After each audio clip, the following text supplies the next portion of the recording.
One of the biggest things I've been helping coach people through over the last 3 months is creating new stories for themselves. Stories that serve them, stories that align with their values. And by these stories, what I'm talking about is reconditioning and repatterning some of the patterns that we have grown up and identified as. What I wanted to talk into was how to repattern old stories so that they actually serve you, rather than living out the same stories and patterns and cycles that can sometimes run your life. Now, there's this quote I heard or read that said, some people think they have 20 years experience, but really they've had 1 year of experience 20 times over. And this hit me at the time when I was still working in construction. I was a steel fixer, I was playing rugby, and I was like, fuck. Like, it's awesome because each new rugby season comes with a new challenge, a new shot at the title. But other than that, each year I'm literally doing the exact same shit. Work, gym, rugby, party on the weekend, you know, it goes pre-season, season, off-season, and a lot of just drinking and repeating the same cycles. And, you know, sooner or later, I had to ask myself, and some of you may be in this point of your life now, is this what I actually want to fucking do with my life? Do I want to keep repeating the same year, the same 12-month cycle over and over again? If I keep doing this for the next 10, 20 years, am I going to get to 40 or 50 years old and be happy with what I've achieved? And for me, that answer was, of course not. So I really had to dig down and go into the rabbit hole of like, what is this cycle? What is this pattern? And why the fuck am I repeating it? If I don't want this, then how do I choose different? How do I create a new story from a powerful, powerful place? And for me, and what I've noticed in others as well, is that before we can actually create a powerful new story, what we need to do is actually pull out the weeds, right? Really look at some of our past conditioning, our past traumas, whatever's happened to us, and pull out the weeds before we can clear the garden and plant these new seeds, right? So we're pulling out the weeds of these old stories. We're pulling out the weeds in terms of actually feeling these fucking feelings that we have maybe have avoided for decades. Actually feeling and experiencing the full human experience of the shit that we've just fucking put in the closet. And maybe at the time it was too much, too soon, too hard to deal with.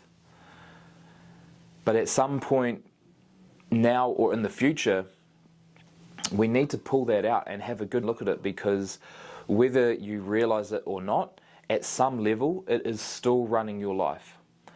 So to create a powerful new story, we need to start by pulling out the weeds. And then secondly, we need to plant these seeds of our higher vision, of our higher self. And obviously, once the seeds are planted, we then go to tending the soil, watering the garden, doing all the things and taking the actions. But it really starts, in my view, to create these new stories, to create this new paradigm of life that you want to live from. It really starts with pulling out the weeds and the shit that you haven't wanted to look at for a very long time. And the crazy thing is that you don't need to know what it's attached to. You don't need to know why it's there. All you need to know is that there's something that your body has wanted to feel for a long time, and until you let those emotions and feelings come through and complete their cycle, they're going to be stuck somewhere in your body.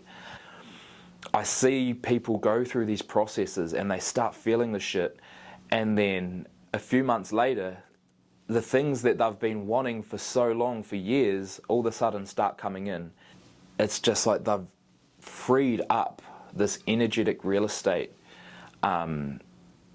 that was holding them back without even consciously knowing it. It's inspiring It's deep, it's messy, it's human.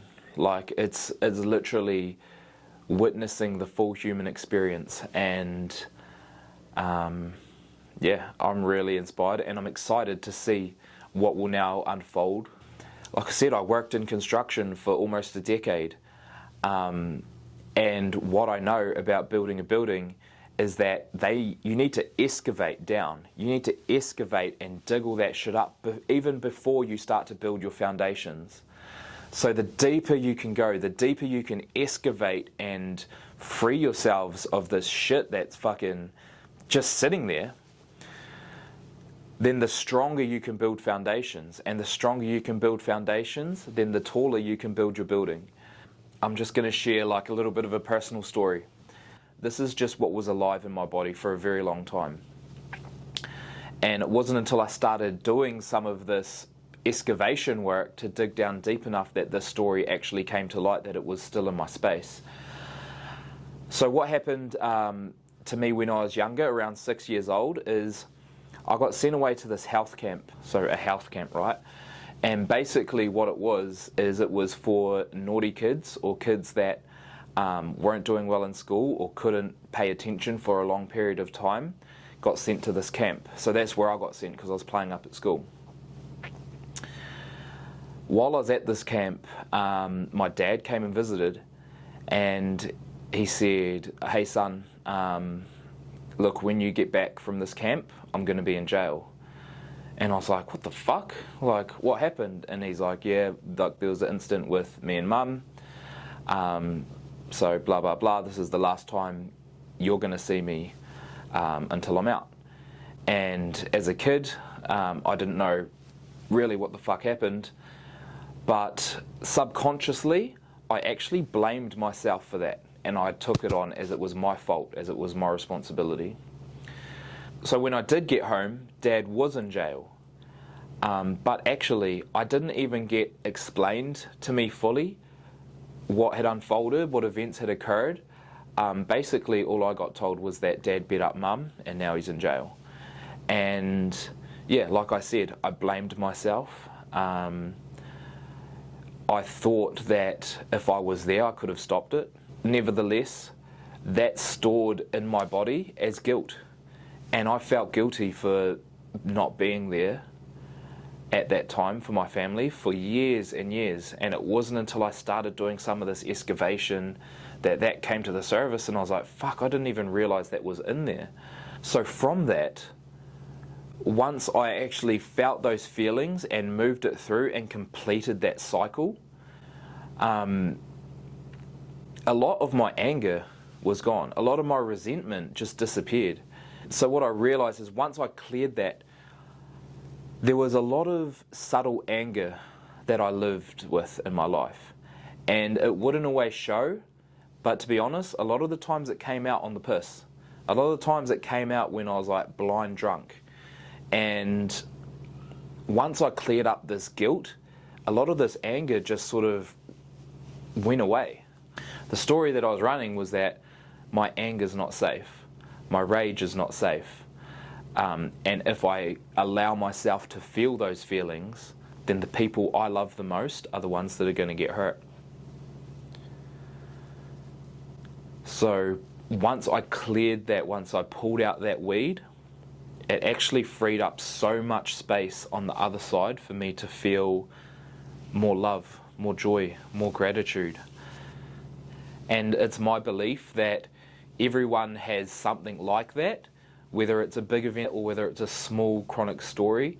There's something like that if there's something that you're chasing in your life, if you see yourself repeating a cycle, repeating that same 12 months over and over, finding that same relationship over and over in the different people you date, but you're getting that same type of person, it's just my belief that there's something energetically in your space, energetically in your nervous system, that once you find a safe place to clear it, then you'll find exactly what you're looking for on the other side.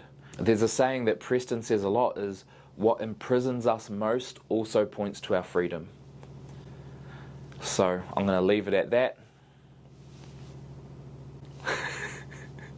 Let's fucking go. Oh, shit. How do you end a video? Who knows?